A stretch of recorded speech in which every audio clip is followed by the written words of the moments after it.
আসসালামু আলাইকুম।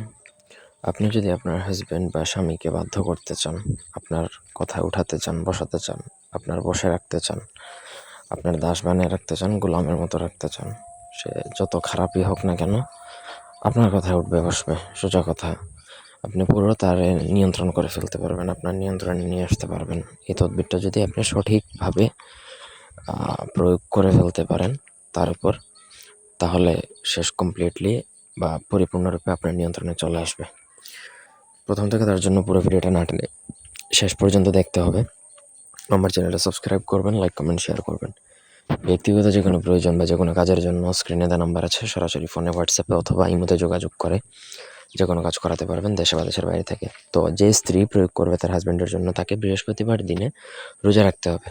বৃহস্পতিবারে রোজা রেখে সন্ধ্যায় ইফতার করা শেষে ইফতার করবেন, ইফতার করে মাগরিবের নামাজ পড়বেন, পড়ে জায়নামাজে বসে আপনাকে এই নকশাটা লিখতে হবে। নকশাটা তখন আপনি ভোজপাতা আগে থেকে সংগ্রহ করে রাখবেন। ভোজপাতার মধ্যে আপনাকে কস্তুরীর কালি দ্বারা অথবা জাফরান কালি দ্বারা লিখতে হবে।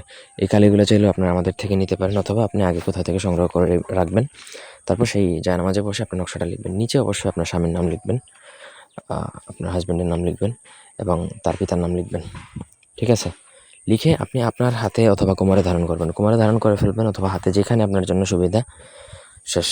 এটা ধারণ করার পর আপনি যখন তার সাথে দেখা সাক্ষাৎ করবেন, আপনার হাজব্যান্ডের সাথে বা আপনার হাজব্যান্ডের সাথে শারীরিক মেলামেশা করবেন, তখন কিন্তু এটার যে বশীকরণ শক্তিটা সোজা আপনার হাজব্যান্ডের শরীরে ঢুকে যাবে এবং সে আপনার প্রতি এমন একটা বশীভূত হবে যে আপনি উঠ বললে উঠবে, বস বললে বসবে।